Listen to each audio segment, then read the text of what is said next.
Hey guys, so I'm Adeswa Okosun and I'm here with Presidential Aspirant Shore to take questions about Workers' Day or just any questions in general for him. So whatever questions you have for him, just let us know and we will pass it on to him.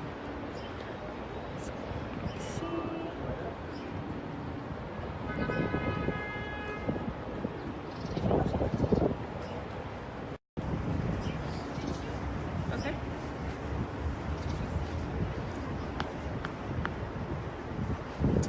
Say hi.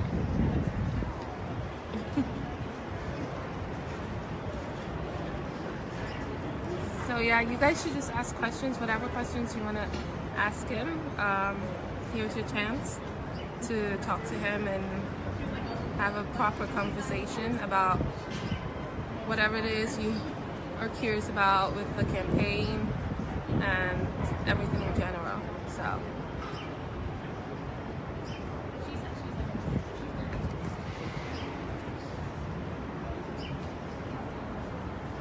So okay, why don't you talk about like Canada? Like, what was your overall experience with that? Experience with Canada? Mm-hmm. Do you have a camera on me now? Yes, it is. Whoa, you should have told me. You're such a bad director. Yes, Canada, we had a great time in Canada and had some of the best town hall meetings ever in Canada. In some best experience on the campaign trail. They said don't use the word campaign, but it's an English word. Okay. So you can break it down to whichever way you want. But I think one of the most moving part of the trip was meeting the Nigerian refugee community. So at the YMCA downtown Montreal, where about 500 Nigerians lodged in this apartment has just come, some of them professionals, to Canada to resettle. And it was just heartbreaking because nobody would think that people had like what you could call good jobs in Nigeria would be rushing to Canada to live on bunker beds. But they said they preferred it than staying back in Nigeria. That Nigerians failed them, completely failed them, and they don't have any belief in Nigeria. So we had to assure them that we can go in a different direction next year if we all decide to just kick out the people who made Nigeria fail time and time again. I mean the old people who have been around since 58 years ago. So the consensus was that we'll do this, and we came back to New York yesterday. And now it's May Day, and it's good to respond to all the... Suddenly everybody's talking about minimum and living wage, which is something we started. And we want to assure Nigerian workers it's May Day when we elected office next year, we would start with 100,000 naira minimum wage for workers. So you found out that the government of President Buhari is already negotiating to pay 66,000. That's for them the bribery for workers. But we're saying that Nigerian workers deserve more than 66,000. How do they even arrive at 66,000? Why not a round figure, right? So we're doing a round figure starting from next year when we come to office. Starting point for Nigerian workers on this May Day, you can take it to the bank, it's 100,000 naira. As soon as we purge the civil service of all the ghost workers, 80,000 of them in the police and several other places, we will commence payment of that amount to workers. And for us, it's a good starting point. We know Nigerian workers deserve more than that. When we improve on our revenue generation activities, when we block leakages and we stop our corrupt leaders and business people and politicians from stealing $5 billion from our coffers every year, that will go up significantly, because this is just going to cost us $1.5 billion. And if we can get $5 billion in the coffers every year, you guarantee that you get more. Okay, so a question from your followers. The one that stands out to me for now is Ayodotun at Siroko. He said, how will you improve public education? Public education comprises of three tiers, actually more than 3 tiers for us. But what people talk about public education, they talk about primary or pre-K, pre-kindergarten, and we have primary, secondary, and tertiary institution. In those areas, we have to declare an emergency. And this is where I agree with Professor Wole Soyinka some years ago that we should declare an emergency. He wants all our education institutions to be closed. I don't think we should close them down. I think we should just declare an emergency so that we can invest a lot more in education and we can build infrastructure for education institutions, build more classrooms where there are no classrooms, fix the ones that are in existence. As a matter of fact, if we fix the ones that are in existence right now, we can start to look good immediately. And we have to add technology to our education. There's no reason why primary schools don't have computers. We have to start early. And generally also, we have to redo our curriculum, but that's not going to happen the first week of assuming office. It's going to take time. Our curriculum right now is not, our own education curriculum. It's a curriculum of the colonial masters that they brought before 1960s. For example, most people know, Lake Ontario than they know the lake near their village, and we don't even speak our language. Our culture is not driving our education. Our education was driven by our culture and our history. So a lot of that is just on the theory side, but on the physical side, we have to invest and make education free, and where we can't make it free, make it affordable for young people, and to create more opportunities for people to be able to acquire education. One of our proposals would be to create community colleges like they have in the US. So if, for example, you cannot go to university immediately and you want to limit your knowledge to providing services at your local government or regional level, you can have a 2-year degree called an associate degree. And you can be a clerk in court, you can be a teacher, you can be anything you want to be, providing your services to your local community. And if you want to have a full degree and move somewhere else, then you take that degree and go back to school. But there's no reason why you have 5 million people writing JAMB every year for 5,000 slots. And then you leave the vice chancellors and the traditional rulers and government officials to monopolize the slots such that students who are actually qualified and who are supposed to enter University of Merit don't do so, whereas only people who have connections, so-called connections, get educated. That has to change. But we have to make the investment in education that is commensurate with the recommendation of the UN, and that we spend, I think it's UNESCO, 26% of our budget on education. And I think we can do it. That would be a great starting point. Education is key. There's no way we can make it to the next level without aggressively educating our young people. And already we're doing it, paying other countries. We're paying billions of dollars to, Ghana, Benin Republic, Togo, UK, US to educate our kids. We have to educate them at home and make sure that we improve upon the standard of education. We hire teachers. We have plans to hire 200,000 teachers first 6 months after assuming office, and they'll be trained and then deployed all over the place to start teaching and training our kids for the future. And education don't have to be about technology alone, but technology should drive our education.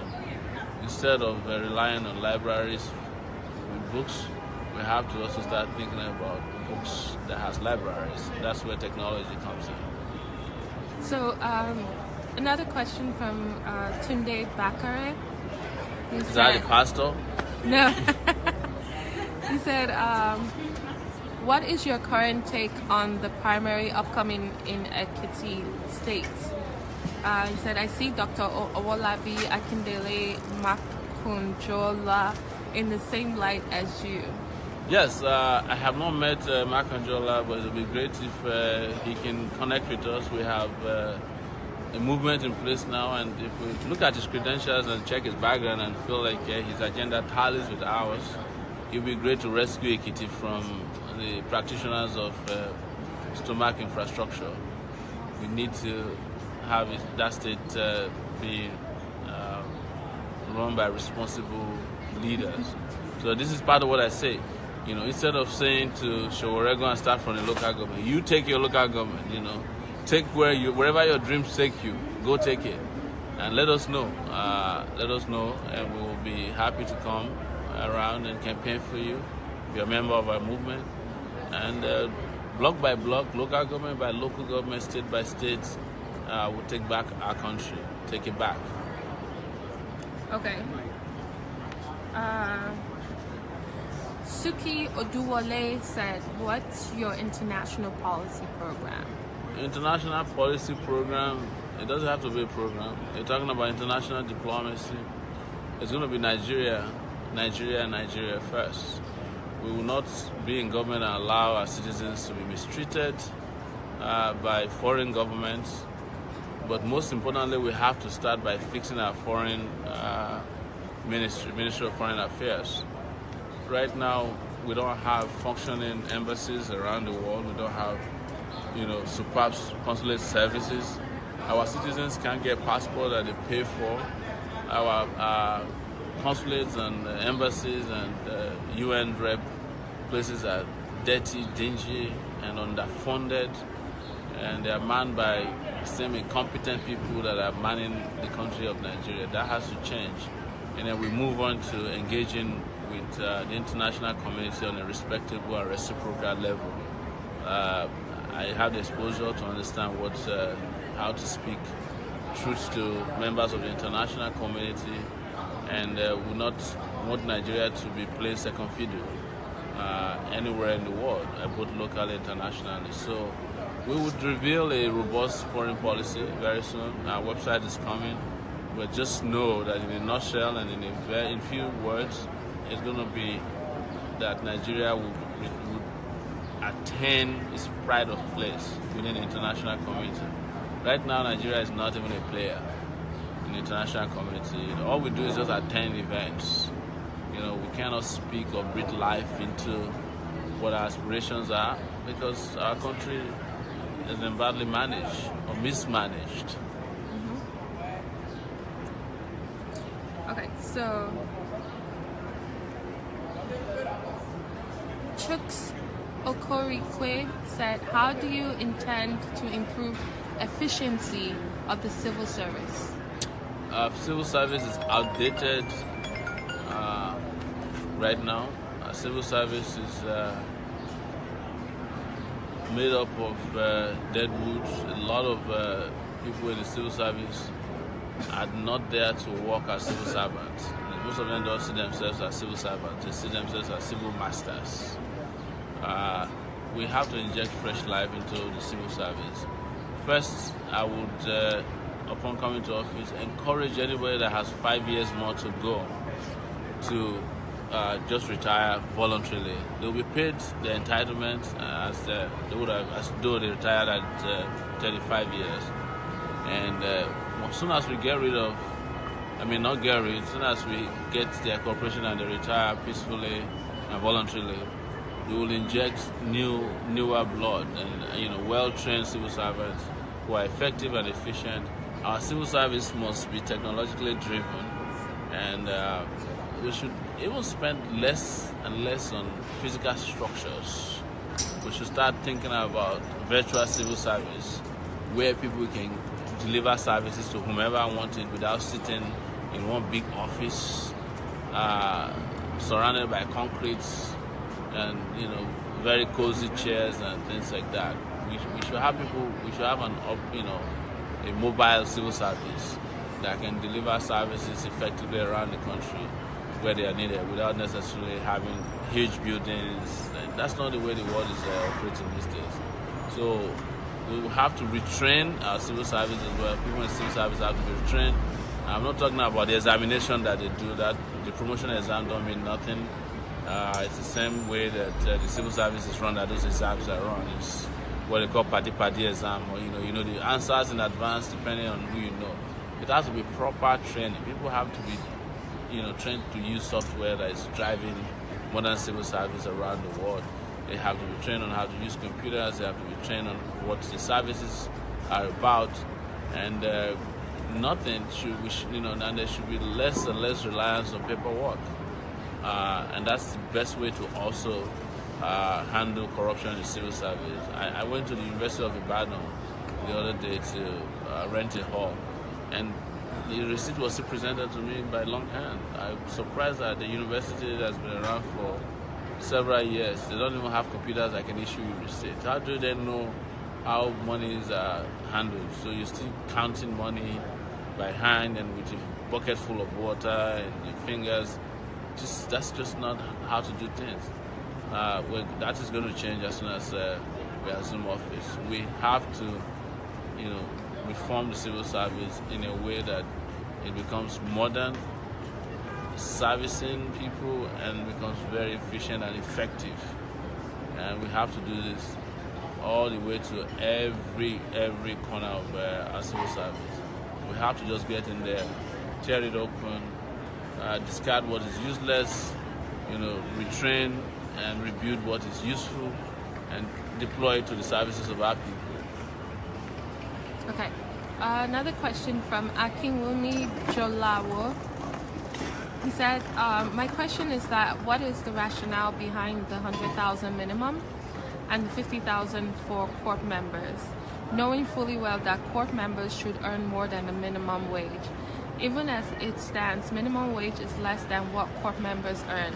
Kindly clarify so that it doesn't seem like a plan that is not well thought of. Well, it was well thought of. Our civil servants are currently receiving 18,000 naira.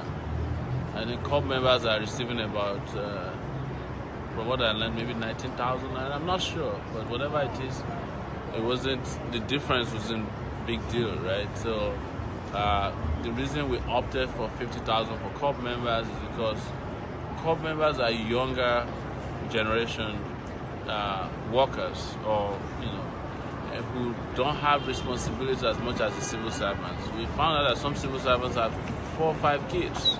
Some of them, they have families, and some court members are actually children of civil servants. So even by our own culture, the elders deserve more. So, and as we said, we will rapidly increase even the minimum wage for court members. But for now, having looked at our expenses, we thought that court members can still make do with 50,000 starting point salary, while civil servants who have been there and who are going to be working for another 35 years can just have a take-home that is living wage. So the rationale behind it is to think about what is living wage, so as opposed to minimum wage. So living wage for court members, the cost of living for a court member is typically smaller, and I'm not in any way saying that court members don't deserve more. I've said it, and we have said it, that we would make sure that very soon they are at par. But just bear with us for a start. Okay, another question from Ayodotun Atiroko. He said, what's your plan to defeat herdsmen killing? The solution is ranching. First we have to not allow these herdsmen to be roaming about with heavily armed guards, or wherever they get them from, whether it's from Libya or Niger or Chad. I do not care. We have to provide ranch for them, and the advantage with ranching is that the waste that will come out of these individual ranches can actually, or could be put to other uses. We can use them to produce biogas that could easily give us some 1,000 megawatts of electricity, and the rest of the dung can be collected for biogas, and the waste from biogas is actually fertilizer. So, and each of the herdsmen would be made to pay some, tax on a cow, because this cows, I mean the business, the cow business, let me put it that way, is a $3 billion industry. So it's not small money. If government does what it needs to do properly, we'll be making money from herdsmen, not sweat and blood from them. So that immediately resolves the problem of roaming about, destroying farms of peasant farmers and then engaging in killings. The other aspect of it is security. We have to overhaul our security system. What has become clear, even with President Buhari's utterances, is that he doesn't think that the herdsmen are a problem. And I think it's because being a very nepotistic character, and because of his tribalism, he probably just feel like, hey, let's tolerate them. So we have to take it seriously as a security problem, such that our policemen are after them when necessary. They are physically prevented from moving from place to place to wreak havoc, and they are disarmed as soon as they are found to be armed. That's very, very compulsory. But on a long, serious term, ranching will become the solution.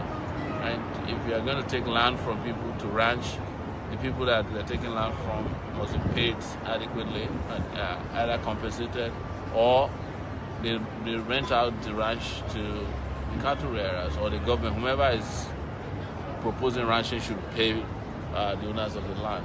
No, I would not go and seize somebody's land to go and ranch on that. No, that would be unfair. Okay, Friday Ejiro said, what's your take on the incident that happened today in Central Bank? In where? In the CBN, the Central Bank. Oh, anytime you see fire,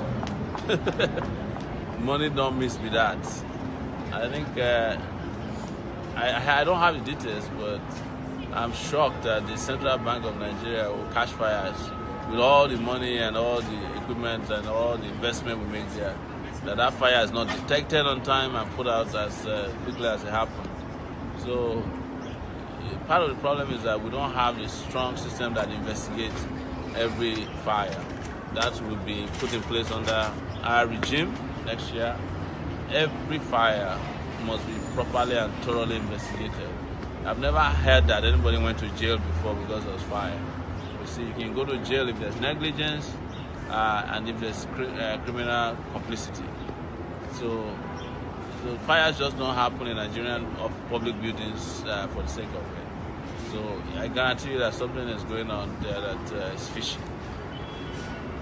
Osayeme Charles said, please, Sir Showore, I would like to know if you will still allow individuals to own oil well, considering the fact that it is a national treasury just like it is in Kuwait.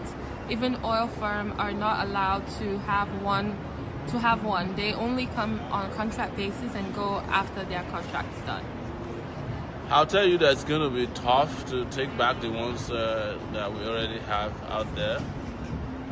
But here is what I will propose when I assume office, is that communities, universities, and other national assets that are in need of funding that we cannot immediately provide can actually own oil wells. For example, I would prefer to give the University of Port Harcourt an oil well, a big oil well, instead of the woman who has bought 2 jets from accidentally owning an oil well. That university by now could have built, several other universities. It would have built itself into a city because it would have had so much wealth in its possession. Or the communities themselves can own oil wells because it belongs to them. There's no reason why the communities are poor and people who are not from there own oil wells. They are living large and the communities are living in penury. So, but because of the legal implications of taking oil wells from their current owners, I cannot promise now, but we intend to hire a sound Attorney General during that time who can look at some of the implications, legal implications, and also we can get the Parliament, the National Assembly, to look at it. and see if we can reverse the process. If you ask me what would I support, I won't give oil wells to anybody. All oil wells will belong to the people of Nigeria, who are the owners. It's supposed to be a commonwealth. Yeah. Okay. I have a really interesting one from Ajayi of Payemi. He said, "Are you in talks with Fela, I guess Fela Durute, and Christopher Mogalo? We need a strong coalition. Will you try to create a synergy?" I have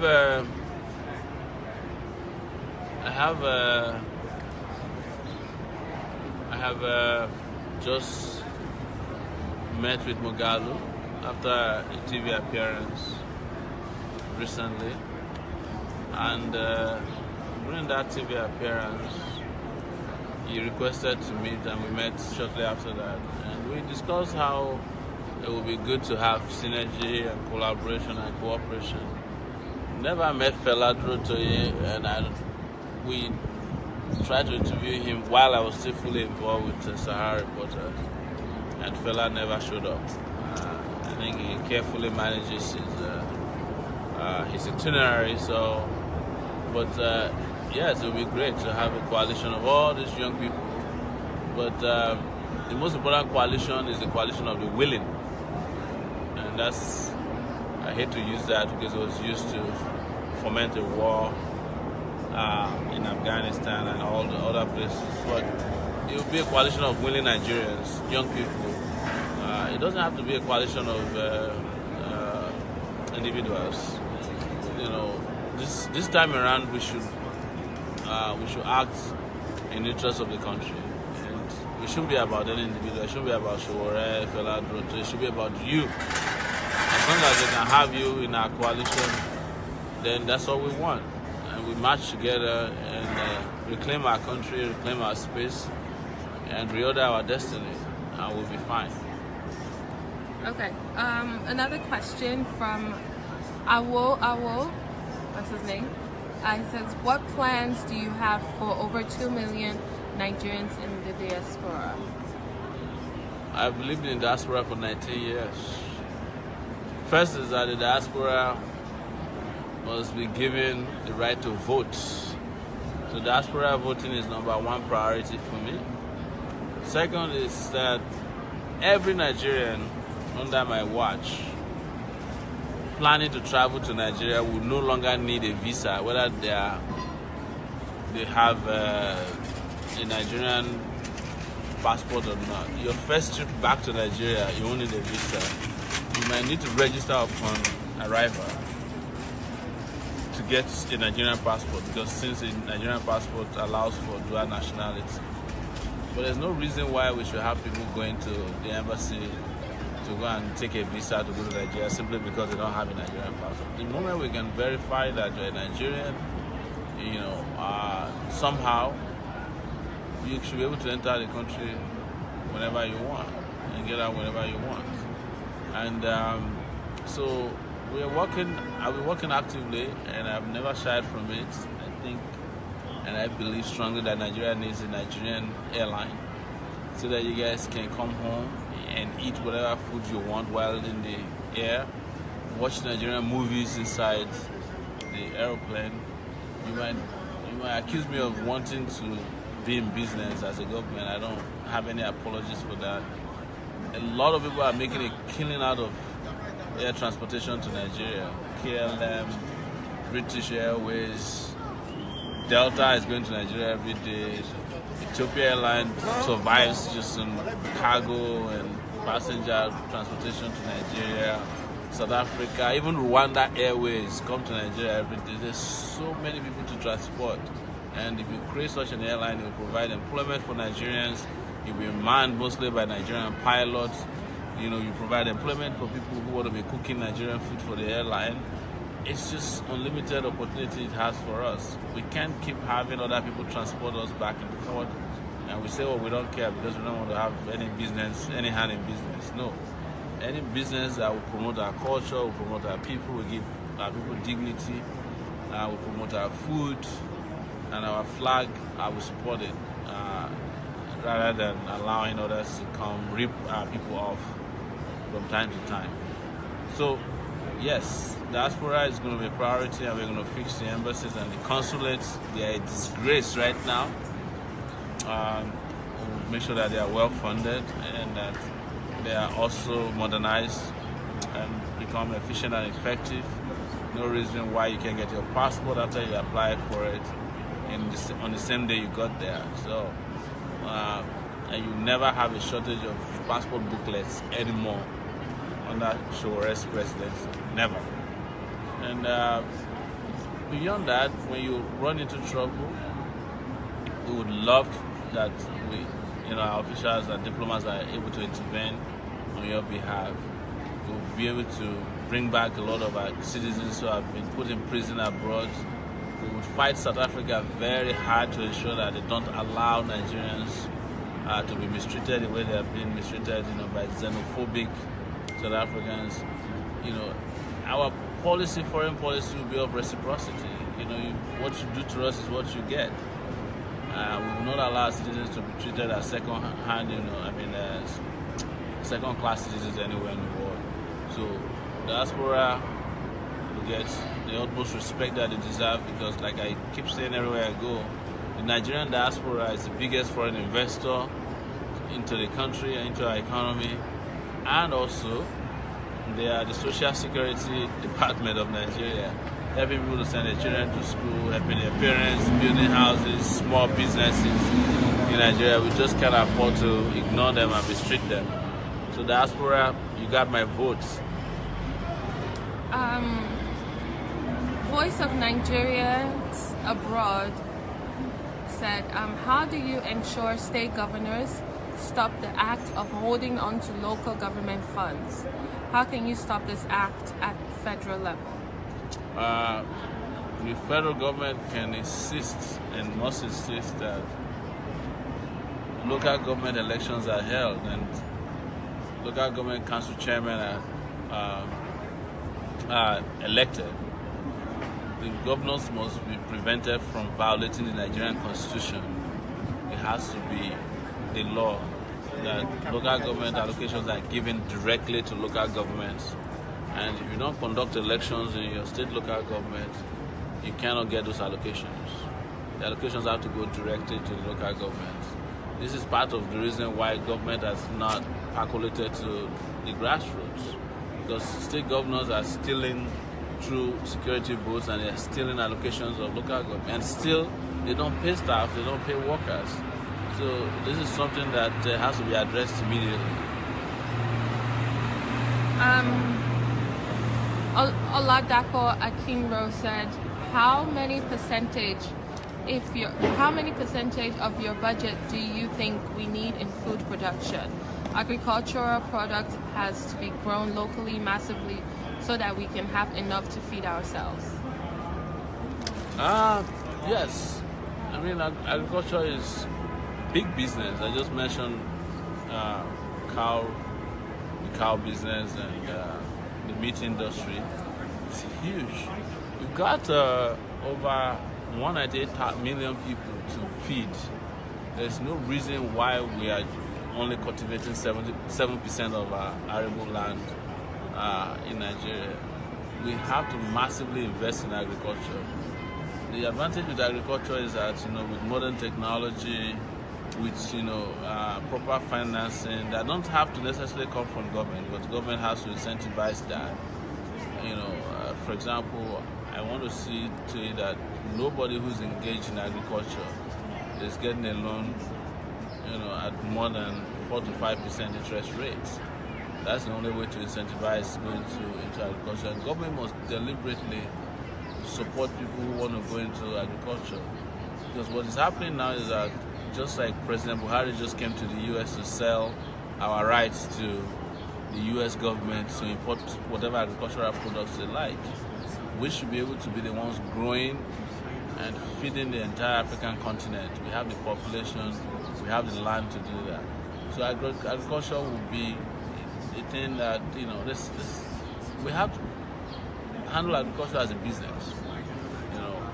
We have to import we have to really, really grow our crops, and we cannot allow our culture of our agricultural culture to be driven only by cash cropping. Where you grow cashew for China to eat, and your people are going hungry at home. It has to be holistic. We have to focus heavily on growing foods and become self-sufficient. If we are growing food for our people alone, we'll be fine.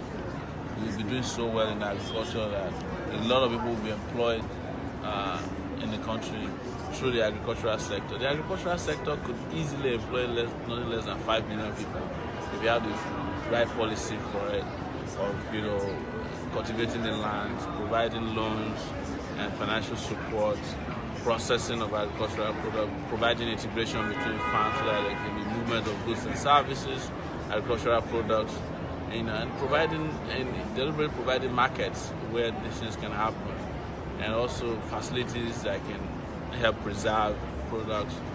It's very important that our agricultural policy might have some clashes with international companies who are already doing genetic food farming in Nigeria. We would not, under our government, allow genetically modified agriculture in our country. Never. It's not going to happen. We've seen them do it, and we know that it's destructive and unhelpful to our economy and unhelpful to our people. So that will not happen. Everything we would be growing in Nigeria will be the way we do it, the old-fashioned way, organic. That is not to say that we're not accept technology, or won't accept improved seeding systems, but they won't be genetically modified food. We won't be dumping ground for those kind of practices. Yes. Okay, so Oyenta Ejike said, how do you intend to cut down the cost of running government in Nigeria, then increase the money meant for capital expenditure development? We just mentioned that one of the ways is to cut off unnecessary expenses. When I say unnecessary expenses, you guys have heard how I mentioned that it would be my wish to abolish the Senate because it's waste of money and waste of space, waste of resources, and there are even resources that are spent at the level of the government. The presidency, that's huge. The cost of feeding the president and his household is unconscionable. The number of airplanes that is maintained by the presidential fleet is unconscionable. Executive allowances, convoys of cars of ministers. There's no reason why a minister cannot drive one single car and the police orderly to the office. Why can't they carpool to the federal executive meeting since they live around the villa? Let the boss just go and carry everybody from their house and take them back after the meeting. Those are the places where you have a minister have 20 cars, in their convoy. This is how we waste money that should have been meant for capital expenditure. There should not be any reason why Nigeria should be spending so much money on the minister to move around in a convoy of cars. And then the cost of ESTA codes, the number of people we take on foreign visits and missions, how ministers just travel anyhow and just without regards for procedures on foreign travels. These are things that we rein in upon immediately, and we save money from and reinvest that money, those monies in education, health, agricultural development, or agribusiness, infrastructure, security, and our economy will just grow. And the power sector needs a lot of infusion of investment. Our economy will grow. You want more? Yeah, that's it. Oh, I thought we were wrapping up. You want to wrap up? Yes. Okay. Because we had, I'm supposed to be resting today, so I shouldn't be doing this, but I just can't stop talking to you guys because it's May Day. Okay. All right. Thank you. So I'll be back again as soon as possible on Sahara. Sorry. No, it's on Take It Back TV.